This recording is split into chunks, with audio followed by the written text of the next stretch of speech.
Pastor Praveen పగడాల మృతి వ్యవహారంలో police వివరణలతో సంతృప్తి చెందని క్రైస్తవ సంఘాలు సిబిఐతో విచారణ జరిపించాలని కోర్టును ఆశ్రయించారు. దాంతో పాటు రాష్ట్ర వ్యాప్తంగా క్రైస్తవులు న్యాయం చేయాలంటూ ఆందోళన బాటపడుతున్నారు. ప్రవీణ్ పగడాల మృతిపై అనేక అనుమానాలు వ్యక్తం చేస్తున్నప్పటికీ అందుకు సంబంధించిన ఏ ఒక్క అంశాన్ని పోలీసులు పట్టించుకోవడం లేదని ఆరోపిస్తున్నారు.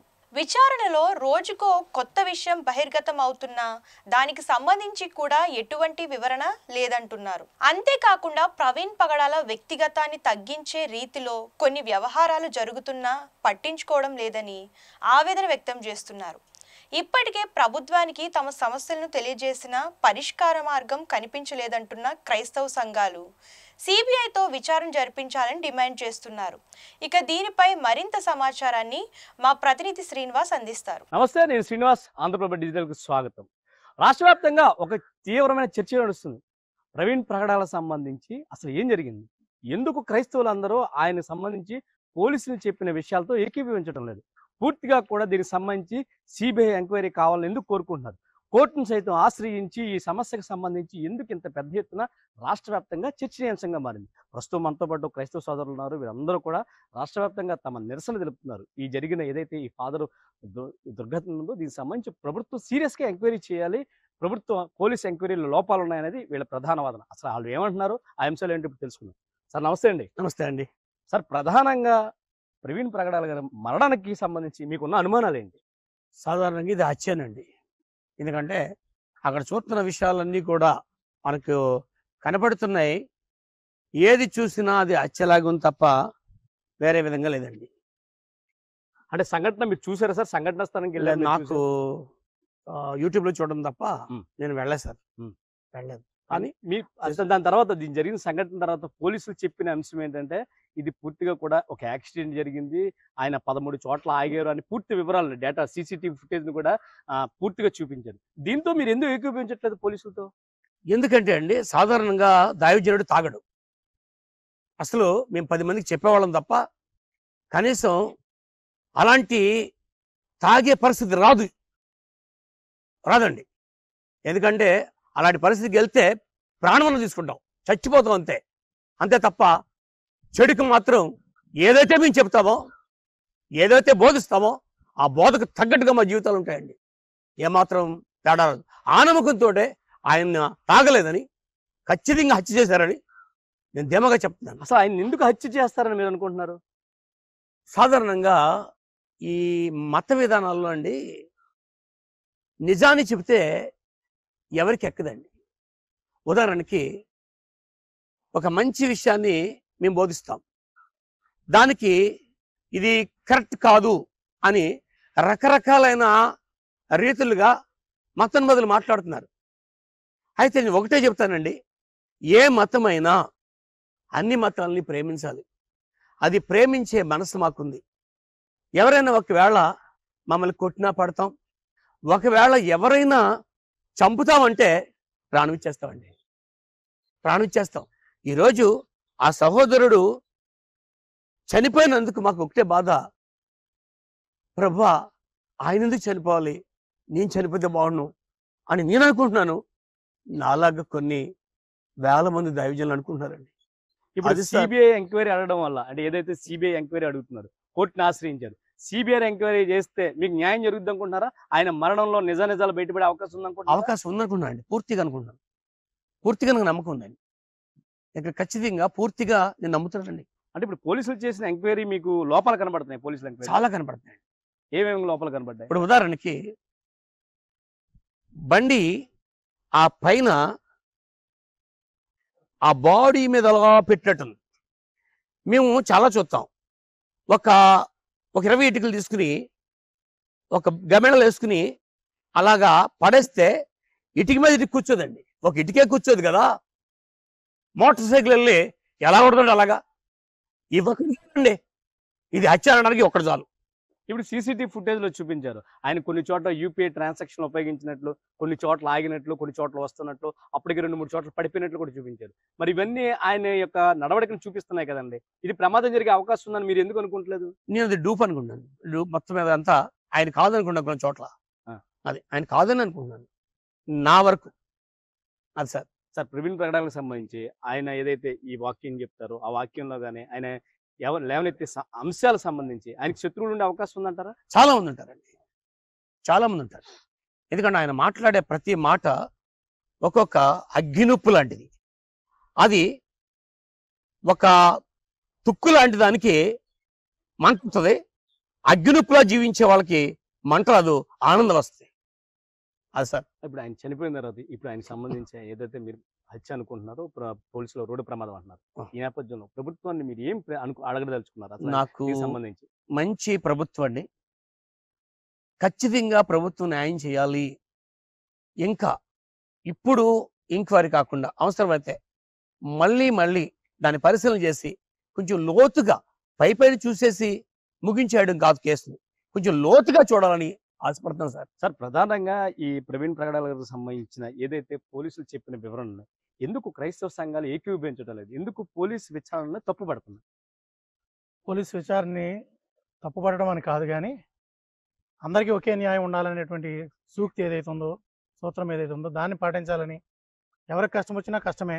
దైవజనుడైనా, మానవుడైనా, ఒక రాజకీయ నాయకైనా ఎవరైనా కూడా సరైన రీతిలో ఆ యొక్క పరిశీలన జరగనప్పుడు దాని మీద ఉన్న విశ్వాసాన్ని కోల్పోవడం జరుగుద్ది. అది ప్రభుత్వం వారైనా లేకపోతే ఇంకే రకమైన వ్యవస్థ అయినా సరే. అందులో భాగంగానే ఏదైతే అనుమానించామో అదే జరుగుతున్నప్పుడు ఆ అనుమానం ఇంకా పెద్దదిగా మారి చేస్తున్న పని మీద, చేస్తున్న వ్యవస్థ మీద ఎక్కువ నష్టం కలిగిస్తుంది మాకు అన్నప్పుడు ఖచ్చితంగా వ్యతిరేకించడం సహజం. అది మానవ సహజం. మీరు ఏం అనుమానించారు అసలు? ఏమి అంటే ఈ కేసులు ఏమి తలెత్తాయని మీరు ఊహించారు? మీరు తలెత్తి ఏమి సంభవించినాయి? సాధారణంగా మత సంబంధమైన విషయాలు జరిగినప్పుడు ఎవరో వెనకాల ఉంటే కానీ ఒకరిని చంపాలని అనుకోరు. కారణం ఏంటంటే మత శాఖలో ఏదైనా అది ఏ మతమైనా 10 మందికి మేలు కోరే సూత్రాలే చెప్తాయి. కానీ అందులో భాగంగా ఎక్కువగా చెప్పే వ్యక్తి ఎవరైతే ఉన్నారో వాళ్ళని ఒక విధంగా ఇది ఒక రకమైన పోటీ అనుకున్నప్పుడు ఎవరైతే ముందు వెళ్తున్నారో వాళ్ళు వెనకలాగేటువంటి కప్పటి తక్కిళ్ళు లాంటి కొందరు ఉంటుంటారు. అలాంటి వారు ముందుకెళ్తున్నటువంటి వారిని వెనకకి లాగడానికి, వారి యొక్క గౌరవాన్ని అగౌరవపరచడానికి, ముఖ్యంగా ఈ వ్యక్తిని చెదరగొడితే యేసుక్రీస్తుకే అవమానం కలుగుతుందని భ్రమించే వారికి ఇలాంటి చర్యలు చేయడానికి సహజంగా మనసు కలుగుతుంది. అందులో భాగంగానే ఇలాంటి కార్యక్రమాలన్నీ మత మోస్టులు ఇలాంటివి చేపడతారని మా ఉద్దేశం. సరే, అంటే మీరు ప్రవీణ్ ప్రణాళిక శత్రువులు ఉన్నారనుకుంటున్నారా? ఉంటే ఏ వర్గం అయి ఉండొచ్చు అంట? నేనున్నారని నేను అనడం కాదు, అది ఆయనే అన్నారు. ఆయనే నన్ను చంపుతారని కూడా చెప్పడం జరిగింది. కాబట్టి ఆయనకి శత్రువులు ఉన్నారనే విషయాన్ని ఆయన మాట ద్వారానే ముందుగా తెలియపరచడం జరిగింది. అందులో భాగంగానే శత్రువులే చంపుకుంటారు అనేది కూడా ఆయన మాట ద్వారా అక్కడ ఉన్నటువంటి కొన్ని రకాల ఆధారాలను బట్టి ఇప్పటికీ ప్రజలు నమ్ముతున్నారు. సరే, ఇప్పుడు క్రైస్తవ సంఘాలన్నీ కూడా కోర్టును ఆశ్రయించాయి. ప్రధానంగా సిబిఐ ఎంక్వైరీ అడుగుతున్నారు. సిబిఐ వల్ల మీకు ఏం మేలు జరుగుతుందని మీరు ఎక్స్పెక్ట్ చేస్తున్నారు? సిబిఐ అడిగాము అంటేనే ఇక్కడ ఏదో సరిగ్గా జరగలేదని అర్థం. ఇందులో అనుమానం ఏం లేదు. ఇక్కడ జరగనప్పుడే మనం మరింత మంచి తీర్పు దొరకాలి అనుకున్నప్పుడు ఇంకొంచెం పైకి వెళ్ళడం సహజం. అది మనకు రాజ్యాంగం ఇచ్చిన హక్కు. ఒకవేళ ఇక్కడున్నదే పైన వచ్చిన అది విచిత్రం ఏం కాదు. కానీ మన దేశం మీద క్రైస్తవులకి ఇంకా ఉన్న నమ్మకం ఉందని చెప్పడానికే సిబిఐ అధికారపూర్వకమైనటువంటి రిపోర్ట్ కొరకు ఎదురు చూడడానికి అవకాశం ఉంది కనుక ఈ విధంగా డిమాండ్ చేస్తున్నారు క్రైస్తవ సోదరులు. మీరు సార్ ప్రవీణ్ ప్రగడాల గారు చనిపోయిన తర్వాత ఆ సంఘటన స్థలాన్ని చూసారా? లేకపోతే మీకు ఎవరెవరిని మీరు కలుసుకున్నారు? ఆ సంఘటనని మీకు ఏ విధంగా వాళ్ళు వ్యక్తపరిచారు? అసలు సంఘటన చూడడానికి అక్కడ దాకా వెళ్లాల్సిన అవసరం లేదు. ప్రతి వారు ఇదే ప్రశ్న అడుగుతున్నారు. కానీ అక్కడ దాకా వెళ్లకుండా మీలాంటి మాధ్యమాలు ఎన్నో కళ్ళ ముందు ఉదయాన్నే ఆ సన్నివేశాన్ని చిత్రీకరించి తీసుకురావడం నిజంగా మీకు చాలా వందనాలు తెలియవరుస్తున్నాం. మీరంటూ లేకపోతే ఇలాంటి విషయాలు బయటకు వచ్చేవి కాదు. మీరు ఎంతో నిఘా కలిగినటువంటి వ్యక్తులుగా చేసిన సేవలకి క్రైస్తవ సోదరులందరూ కూడా మీకు ధన్యవాదాలు చెప్తున్నాం. అక్కడికి వెళ్ళకపోయినా అక్కడ ఉన్నటువంటి ఆధారాలు ఆయన ఇందాకే పాస్టర్ గారు చెప్పినట్టు ఆయన మీదే బండి పడిపోయినట్లు ఉండటం, ఆయన కళ్ళజోడు పక్కన పెట్టి ఉండటం, ఆయన యొక్క బట్టల మీద చెప్పుల యొక్క గుర్తులు ఉండటం, ఆ కర్రకి రక్తం కలిగి ఉండటం, ఇవి కాకుండా అంత ఎత్తు నుంచి పడిపోతే ఏదో ఎవరో వచ్చి పడుకోబెట్టినట్టు ఉండటం, ఇలాంటివన్నీ సాధారణంగా చిన్నపిల్లలు కూడా అనుమానించేటువంటి విషయాలు. వీటేటికి అక్కడ జవాబులు చెప్పేలాగా ఆ యొక్క పరిశీలన జరగలేదన్నది నిర్దిష్టంగా అర్థమవుతుంది. కాబట్టి మరోసారి దీన్ని పరిశీలించమని కోరుతున్నాం. కానీ మేమే ప్రభుత్వం వారిని కానీ లేకపోతే ఇన్వెస్టిగేషన్ చేసిన అధికారులను కానీ తప్పుపట్టలేదు. ఇంకోసారి చూడటం తప్పేమీ కాదేమో అని మరోసారి అడగడానికి అవకాశం ఉంది కాబట్టి అడుగుతున్నాం. సార్ ఇంత పెద్ద ఎత్తున మీరు మీ నిరసన తెలియజేశారు. కానీ ప్రభుత్వానికి ఒక్క మెమోరాండం కూడా ఇవ్వలేదు. ప్రభుత్వంలో ముందు అసలు ప్రభుత్వాన్ని మీరు ఎందుకు అడగలేదు? అంటే జరిగిన సంఘటన మీద ఒక విచారణ చేయమనో, లేదా ఈ విచారణలో మీకు ఇబ్బందులు ఉన్నాయనో మీరు ప్రభుత్వం దృష్టి ఎందుకు తీసుకురాలేదు? ప్రభుత్వానికి తెలియపరచాల్సిన అవసరం కుటుంబ సభ్యులకి ఉంది, మాకు ఉంది, మీ బోటి వారికి ఉంది. మీరు చెప్పిన దాన్నే పట్టుకుని మీ ద్వారా వచ్చిన ఆధారాలను బట్టి ఖచ్చితంగా విజయవంతం అవుతుందని మేము ఆశించాం. మీరు చేసినటువంటి ప్రయత్నాలు ఫలించకపోగా, పోలీసు వారు చేసినటువంటి ఆ యొక్క పరిశీలనలు ఫలించకపోగా చివరికి నెగిటివ్ రావడం బట్టి మరింత ఉద్యమంగా మారింది. ఇంకో ప్రశ్న ఏంటంటే ఎందుకు మీరు ఇవ్వలేదు అంటున్నారు. నిజానికి మేము అడగక ముందే చేయడానికే ప్రభుత్వాన్ని ఎన్నుకున్నాం. ప్రతిదీ మాకు చేయమని రోజు అడగక్కర్లే. ఖచ్చితంగా ప్రభుత్వం యొక్క బాధ్యత కనుక ప్రభుత్వం ఏ చిన్నవాడికి ఏ ఇబ్బంది కలిగినా ముందుకు వచ్చి నిలబడుతుందన్న ఉద్దేశంతోనే ప్రభుత్వాన్ని నెగ్గించడం జరిగింది. అదే ప్రభుత్వమైనా మాకు మేలు చేస్తారని నమ్ముతున్నాం. ఇప్పుడు కూడా మేము ఆ కాగితాలు ఇచ్చినా ఇవ్వకపోయినా నమ్మేది ఏంటంటే ప్రభుత్వం మేలు చేస్తుందని. అసలు అది ఈ ప్రభుత్వ బాధ్యత. ఈ సంఘటన అసలు ఎటువంటి పరిస్థితులను తెలియజేస్తుందంటారు? ఈ ఉదంతం ఎటువంటి పరిస్థితులు తెలియజేస్తుంది? ఒక వర్గాన్ని ఏదో టార్గెట్ చేశారని చాలా క్లియర్‌గా అర్థమవుతుంది అన్నది ప్రతి వారికి తెలుస్తుంది.